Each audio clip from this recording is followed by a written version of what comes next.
Star Wars, or I guess now technically it's called Star Wars Episode 4 New Hope. This is obviously my favorite George Lucas Star Wars movie, just for obvious reason, the prequels aren't really that great, but Star Wars, New Hope is definitely, the classic, the one that started it all off, the one that like revolutionized the film industry, it's like in the National Film Registry, obviously became a pop culture phenomenon and everything. Just from the start, you just get a long time ago in a galaxy far, far away, you don't really know what's going on, and then suddenly, bam, Star Wars hits up on the screen, John Williams score, which I'll get to in a second, is like, just hits you like a ton of bricks. I really wish I like saw this movie like in the theaters, back in like 1977, or even like in 1997 when they were going to do the re-releases. I was born in 93, so I was obviously a little bit too young for that, because I remember they were going to be doing like the 3D re-releases before Disney bought them out, and I was kind of like really looking forward to seeing, Star Wars on the big screen. So maybe one of these days like they'll release it in theaters and I can watch it then. But you kind of get like the scrolling text, and obviously George Lucas was inspired by Flash Gordon serials, and like with all like the text that kind of goes up on screen. Pans down to the planet Tatooine, kind of get the Tantive 4 flying overhead, and the giant Star Destroyer flying overhead right above you. And I hear like reviews and everything of like people seen that, and like that was really like the shot that kind of everyone kind of got it from that point. It's like Rebels versus Empire. It's like you get it all in like that one visual. So yeah, that was really cool. Obviously he was very much inspired by 2001: A Space Odyssey, and the work that like Stanley Kubrick and Douglas Trumbull did for that movie with all the visual effects and everything. And then just right away you get the two droids, C-3PO and R2-D2, and they're very much inspired by like the droid in the movie Metropolis by Fritz Lang.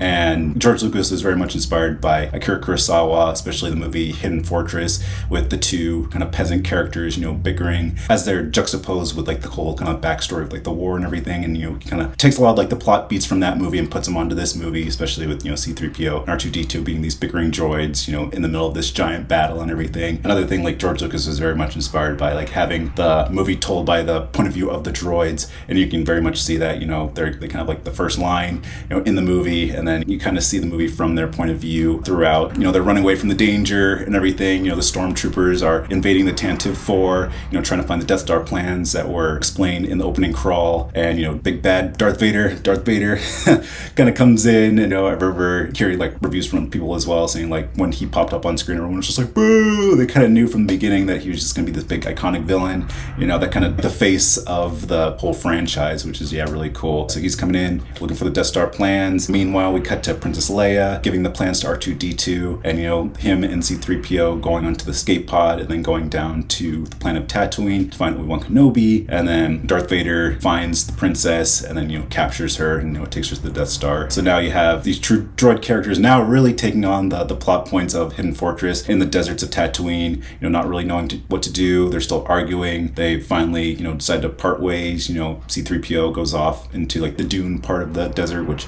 another reference to Dune, which is another thing that inspired George Lucas Frank Herbert's Dune. And he gets captured by the Jawas. Meanwhile, R2-D2 goes to like the rocky area of Tatooine, gets captured by the Jawas there, and they're kind of reunited on the Jawas transport, another reference to Hidden Fortress. And then we kind of get introduced to Luke Skywalker and Uncle Owen and Aunt Beru. I know there was like deleted scenes that kind of cut back and forth between the battle in the sky, and then on the ground Luke Skywalker has like this binoculars. He's like looking up at the battle. It's very much American Graffiti with him and his friends, and Luke Skywalker wanted to go off to the academy and be a hero and everything. And like Biggs, his best friend, is like yeah, maybe someday, Luke, but yeah, right now you have to kind of be this moisture farmer and everything. So I thought that would be interesting if they kind of cut back and forth. But I know George Lucas and Gary Kirsch, the producer, were really just wanting to kind of streamline the plot of the story, so they kind of just had it from the droid's point of view. So they kind of cut all the Luke stuff out and then just had him be introduced naturally as C-3PO and R2-D2 were being sold off and everything. So they get sold off, and then Luke is cleaning them, and that's when the message comes out from Princess Leia of help me, Obi-Wan Kenobi, you're my only hope. And Luke Skywalker's like what the heck is going on? I don't know an Obi-Wan Kenobi, but I know Ben Kenobi. He lives on the Dune Sea, so Luke kind of wants to get involved with this adventure.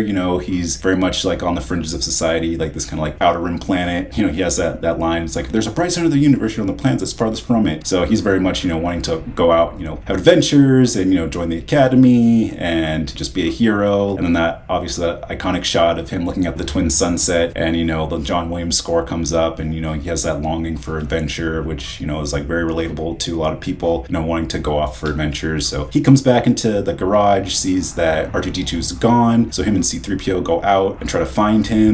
They find him kind of in like the Tuscan area, and they'll get attacked by Tuscan Raiders. Luke is knocked out, and that's when Obi-Wan Kenobi finally comes in, does that kind of weird Krayt dragon call or whatever that is, and then the Tuxtans go away. Obi-Wan and Luke finally meet up with each other, and Luke tells him about the droid. They go back to Obi-Wan Kenobi's home. They finally play the message, and like Obi-Wan Kenobi's like I need you to join me. The whole classic hero's journey of like call to adventure. And Luke's like, no, I gotta do my chores. I gotta help out with the harvest and everything.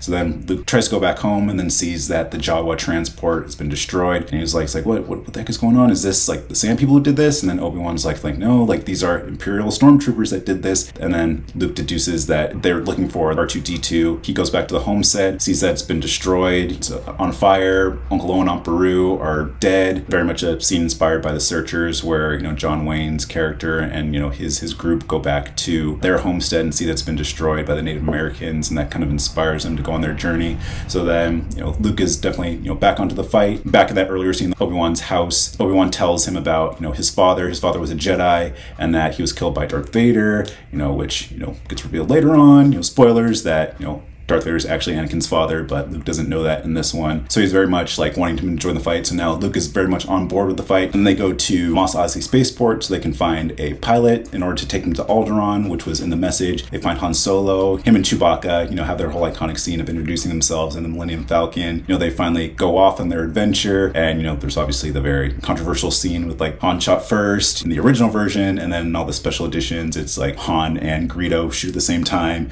And, Han Solo's head is like CGI'd, put to the side, and as the blaster bolt fires past him, and then in this Disney Plus version, Greedo says like McClunky, and it's just like, oh, okay. So, but anyway. They finally board the Millennium Falcon. The stormtroopers are like going after them. They fly off to Alderaan. They go into light speed, which is a very cool visual, and you think like everything's going to be good. And then once they come out of hyperspace, they think that they come into an asteroid collision because earlier Grand Moff Tarkin and Darth Vader were trying to interrogate Princess Leia in order to find where the Rebels' hidden base was. And Tarkin was threatening her, saying like, we're going to destroy your home planet of Alderaan if you don't tell us where this Rebel base is. Leia tells him that it's Dantooine, but Tarkin's like, you're far too trusting. And then destroys Alderaan anyway. So then it becomes like pieces of meteor and everything. So then when the crew, Han, Luke, Obi-Wan, and Chewbacca and the droids, finally get to Alderaan, it's all been destroyed. And that's when they finally see the Death Star in the distance. The iconic line, like, that's no moon, that's a space station. They get sucked into the Death Star, and they have to have this whole plan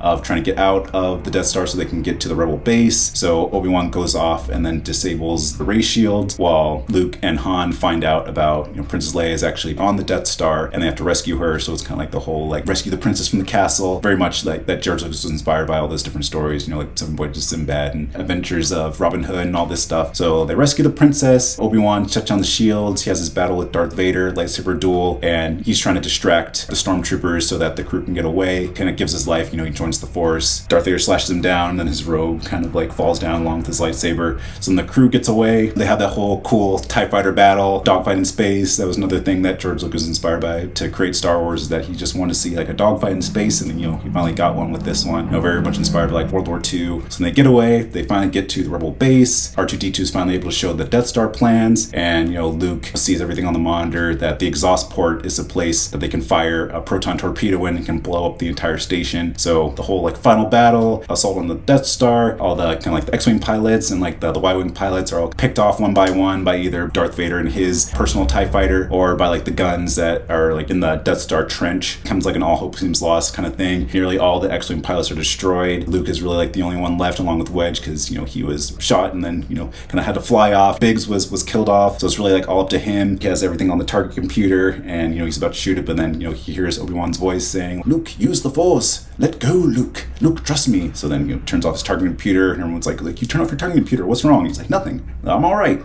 And uses the Force. Closes his eyes right when he's about to get shot by Darth Vader. Han Solo finally flies in, because earlier all he wanted was like the money, like the reward, and kind of flies off. But then he comes back, shoots Darth Vader. He kind of goes spinning off into the sequel, and then Luke's all clear to finally last shot. The proton torpedo goes into the exhaust port. The heroes fly away, and just before Tarkin's about to pull the trigger to fire the Death Star on the base, Death Star blows up. Everyone cheers, everyone's all happy, and happily ever after. They fly off into like the next scene where they have the medal giving ceremony, except Chewie doesn't get a medal, but I guess in a comic book it said he wasn't able to get a medal because he's too tall and Leia can't put it around his neck or something like that. So everything's all happily ever after, Iris out, and then, written directed by George Lucas, and get the great John Williams score and everything. So yeah, overall, as you can see, I'm a very much a New Hope fan. It's probably my second favorite Star Wars movie overall, just behind Empire Strikes Back. After that, it just became a pop culture phenomenon, biggest movie of all time until E.T. dethroned it, became a franchise, revolutionized the film industry, created the summer blockbuster, kind of changed what films were being made, because everything was before that was very much serious, like Godfather and all these very dark, serious movies. Now everything's all fun. This and Jaws created the summer blockbuster, had all these accolades for visual effects and sound design and production values and costuming, makeup, all this stuff. Yeah, I mean the rest is history. There's not really much else. And then George Lucas was able to make the sequels because of his whole deal with Fox of instead of having extra money to write and direct, he wanted to kind of retain the rights to make sequels and merchandising. And then the rest is history with that. He was able to make his sequels, and the toys became a phenomenon and everything, kind of created that whole industry of having merchandise sell the movie as well. So he was able to do that, and then kind of took a break because as he was making New Hope and everything, he went through a divorce with his wife Marcia Lucas, and he kind of just took a step back from the directing and became more of a producer for Indiana Jones and all these other movies and stuff. Then he finally came back with the prequels, but at least for New Hope, overall it's one of my favorite movies of all time. As you can see, I'm a huge Star Wars fan because of it, because of George Lucas. Even though going through all that tumultuous production, people didn't believe in him and his project and his vision throughout production, throughout pitching the idea, throughout post-production, up until release. There's only 32 theaters that would show it, and then obviously once it became a pop culture phenomenon, more and more theaters started opening up, and even George Lucas was having lunch with his wife, and he looked across the street and he saw the line wrapped around the Grauman's Chinese Theater. It was what movie's playing over there? It's oh, Star Wars. Wait, what? I guess it's a pop culture phenomenon. So all that to say, great movie. Glad that it created a franchise and created a fandom for people to enjoy. And yeah, what more can I say? Just an amazing movie.